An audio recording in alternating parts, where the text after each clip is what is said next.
This week I had the privilege of interviewing Pete Greasley to gain a pastor's perspective on church administration. Pete's been working in pastoral ministry for the last 35 years, and it was great to hear from him what he thinks about church administration. Now I've split this down into 3 different videos, so please take the time to check them all out. It's also available on podcast as well. So look to the website, thechurchoffice.co.uk, and you'll find a whole range of other resources as well. Thank you for watching today. It's Gavin, and I'm your host today, and I'm joined by a good friend of mine, Pete Greasley, and we've worked together at the Christchurch in Newport for the last 17 years. 70 years. 70 years, yeah. It feels like 70 years, doesn't it? I took you on when you were 12. Yeah, I'm not looking that good, am I? You're not looking that good, mate. So it's good to be here. We've worked together, and I love working with Pete. And Pete was the one who employed me. And prior to me, Pete, I suppose there was a previous church administrator, and it's obviously been something that you've obviously had in the past. You've valued it highly. You've employed people in this kind of role over the number of years that the church has been around. So, yeah, indeed. What's your thinking on that? Church administration. How think important is it? Obviously. Yeah. Vital, Gav. I've been here 17 years, so yeah. Well, no, it is vital, and I think my whole understanding of it's changed over the years. So I've been in pastoral ministry full time for 35 years plus now, and I think initially I used secretaries, but then quickly realised that they were great in one thing, but not in another, and became very aware very early on of my limitations and my own weaknesses. And I think that's the case for so many men who are in pastoral ministry. They have a particular gift set, particularly if they may be a kind of lead pastor or whatever it may be, that they love their books, they should do. They love their theology, they should do. They love their preaching, they should do. They love caring for the folk, they should do. They love taking the gospel out. These are all things that are part of the package of an elder and a pastor. Yet what they tend to lack is the ability to get things done, the ability to know where to go, how to do it. And so things fall between the cracks. So I think early on I realized things were falling between the cracks. So who can fill in the cracks? And then over my years, I've realized I don't need someone who can just fill in the cracks.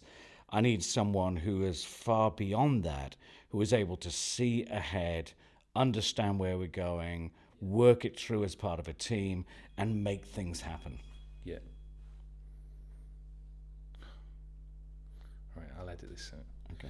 It's Mark Williams ringing. It's the accountant ringing of all things. Okay. Leave it on. Leave it in. This is why you need. This is why you need an administrator. The accountant doesn't ring me, I'm glad to say. He rings me. No, it's good. So most churches, if we talk about pastors in your role, you're talking about key things that they've got, gift packages that they've got, and structuring and seeing ahead and putting in plans in place is not some of the strong things. I remember joking with one pastor that he almost needs to put a sign outside his door, pastor in administration, do not disturb, because now's not a good time. He's doing admin, and admin's a bit of a challenge. So you've kind of got the PA route that people go down, and that has some success, but not all. And you're talking about a role that goes beyond that. That's part of the leadership team. That's taking on responsibility. That's able to kind of be a manager, I suppose, in many ways of what you needed. Yeah, no question. So we have a secretarial team here, and they're wonderful. They do a great job. But their primary role will be to implement our decisions. So can you call this person? Can you write this email? Can you sort this out? Can you whatever it may be? And that's necessary and helpful. But what's more important, far more important, is somebody who's a part of that team, or a few people that are part of that team, who are not just implementing decisions, but part of the decision-making process, and approach it from a perspective of, this is how we can get this done, and this is the way I think we should go as well. So they're not just the implementers alone, they're also bringing a voice into not only how we can do things, but the best way and things that we need to change. Yeah. Yeah, absolutely right. Yeah, I've always appreciated and felt very valued, on the team retreats that we go away. You're we're utterly thinking, valued, mate. If you go, I'm going. If he goes, I'm gone. But I think you're right, and you've set such a good model here of I'm not just about implementation, but I'm involved in the process. So there's a thinking when you're trying to take the boat or the church in a particular direction. There's a thinking that goes on, isn't there? There's a process that goes on, and if the person who's implementing can be involved in that process, they're the ones who give the flavour of what we're doing and what we're trying to do. No question. So if you think about us, let's use that metaphor of a boat, or if you think about us as a ship, yeah, because I've actually done my day skipper, yeah, so I know about these things. He's a pro.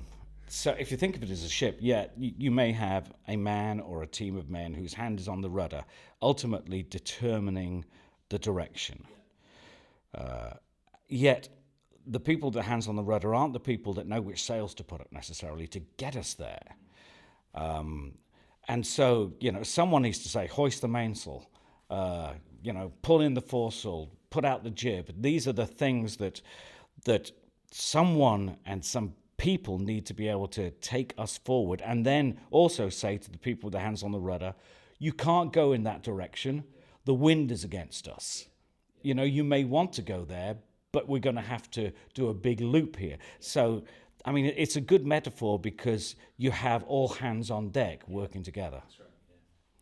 Yeah. And I love to do that. If it were just left to those who are pastorally gifted, a church will not go forward. Yeah. It will flounder in the water. Yeah. Whatever you do to the rudder. Yeah. Yeah.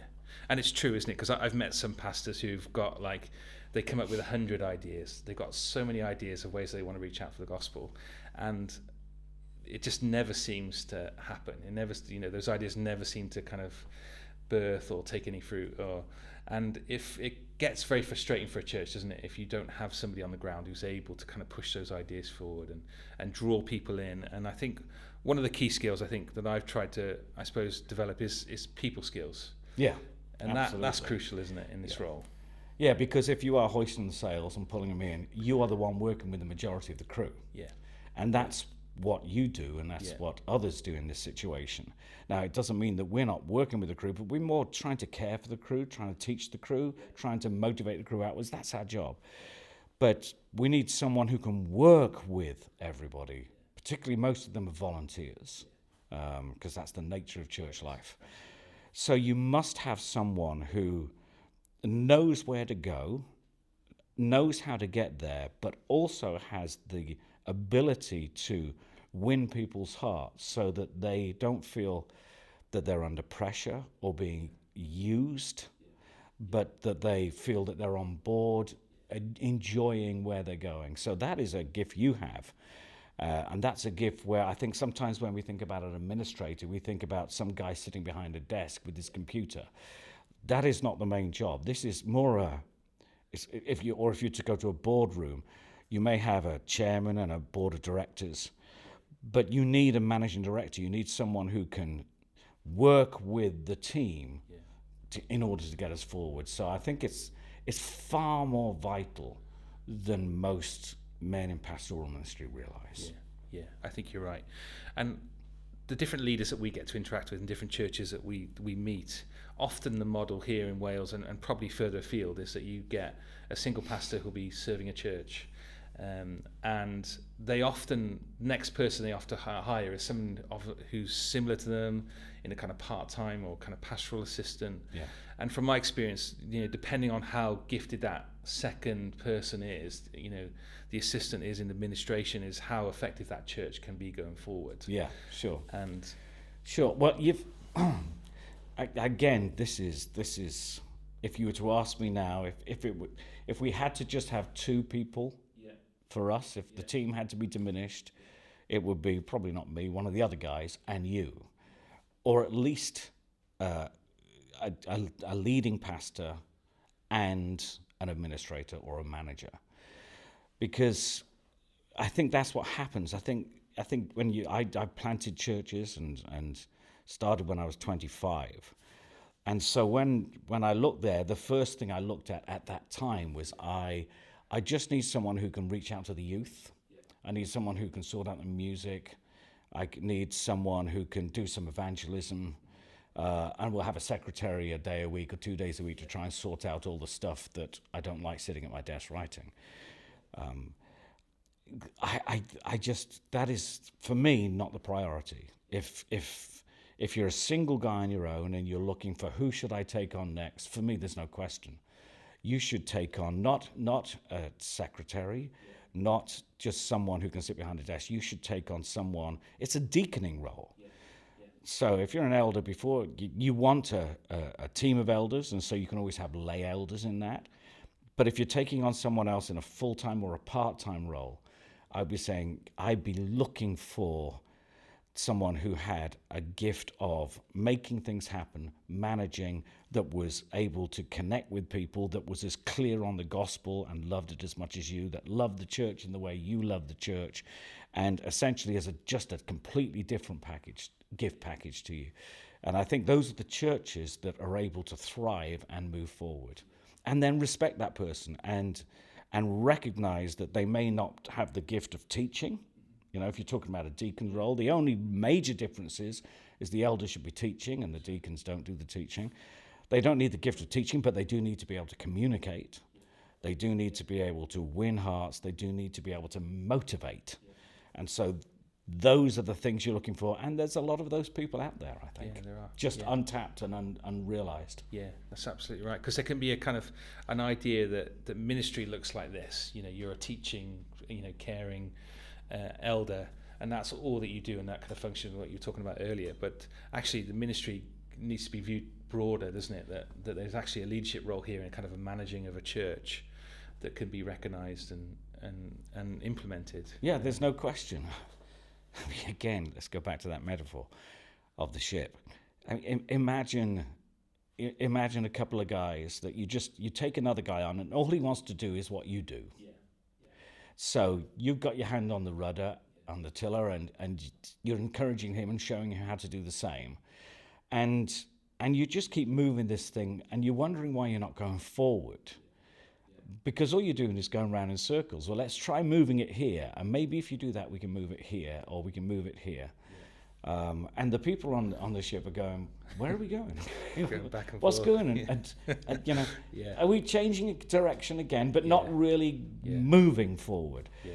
So I think we must look into the ship. We must look at who can determine and direct how we can drive forward in those ways. Yeah. And I think that's the management administration role. Yeah.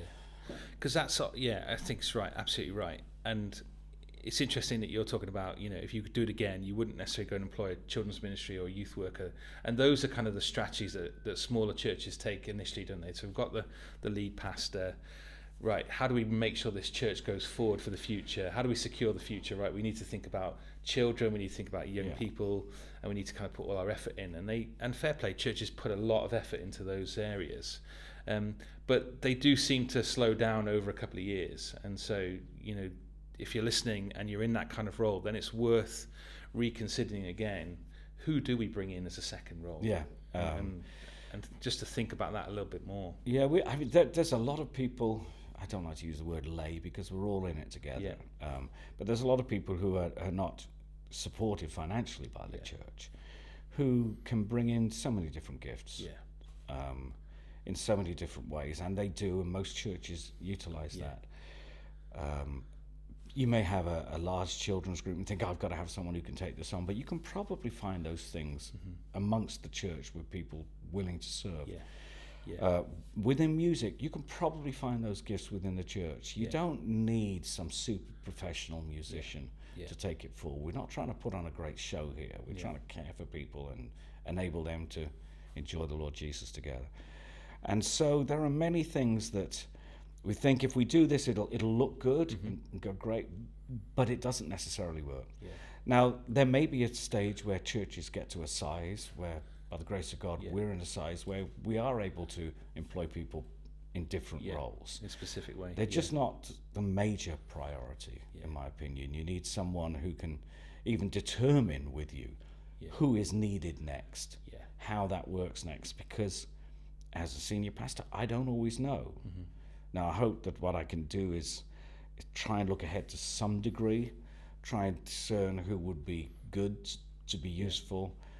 But a lot of the time, it's not coming from me. It's you or others approaching me saying, I think we need to put this into place. Yeah. I think if we do need to take somebody on, it should be in this role. And I'm deeply grateful for that, because you're seeing things in ways that I'm not, and recognizing on the ground what needs to happen in ways that I'm not, which gives me room to read Mr. Spurgeon. And to, we should be given to prayer and the word. We should be given to caring for folk. We should be given to telling people about Jesus. So you release me to be able to do what I can do best. Yeah. And that's vitally important. Absolutely, yeah. And that's been my heart, I think, right from since day one, I think, is that how can I take a responsibility that you don't have to think about it anymore? I can take something off you, and that you've done a great job. I don't think about anything anymore. Yeah, it's great. I do, but not for long. Yeah, but you're thinking about the word. You're thinking, everything that God's called you to do.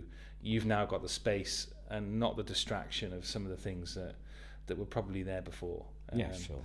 And that, I think that does make a difference, a big difference, particularly in a smaller church and a single pastor. There can be a lot thrown at you and a lot of distractions. But to be able to go, right, you take care of all that operation stuff, that frees you up to think and to care and to serve. So I've spent so much time with so many different pastors. So many of them, particularly if they're on their own or just a couple of them, in a full-time or part-time role, just feel like failures. And go to bed at night thinking of all that has to be done, or their meetings are only and ever caught up with trying to figure and sort stuff out, that push things under the carpet and then just think, I am just no good at this, I'm coming out of this. And so you do get a lot of guys quitting. It's not that they haven't been called, it's not that they're not effective, it's just they're just not positioned correctly. So that's why I would be, and I think this, what you're doing with this website and all that's taking place is so vital. If it does nothing else, it causes men in that role to go, okay, what do I need most importantly? Yeah. And how can we move forward? And what does it mean to put that into place? Yeah, definitely. And it isn't just a big church with a bigger budget that can afford to employ someone. This is identifying gifting, isn't it? And all the different gifting you talked about that could be there, present in your church, just untapped. That, like I've spent time looking through the church database thinking, right, what kind of jobs have we got? What kind of people have we got in the church? What are they really good at and strengths? And then to tap into that, and there's a degree of gifting, isn't there, to be able to identify someone's gifting and go, right, this person will be ideal in this role, and deploy them into that role.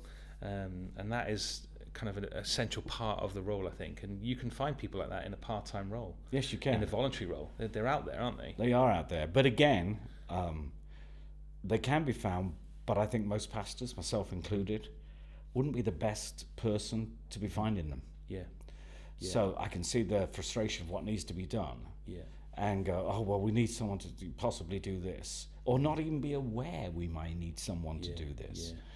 So you need someone to be able to look ahead, to perceive where the needs will be down the road, where the weaknesses are, and look to filling those, whether it's through people just serving voluntarily, or whether it may just be taking on someone a day or two a week who you recognize that may have a gifting to be able to do this. So you don't just want to maintain what you have. Yeah. You want to be able to move forward. Yeah. You want to be able to take this gospel out, and you want to be able to serve people more effectively. Yeah. So it's the ability to see ahead, to recognize what's needed in personnel. Yeah. So it's both an administration and a personnel role mixed together. Well, that concludes our video and the interview that I did with Pete. Again, please check out the website at www.thechurchoffice.co.uk.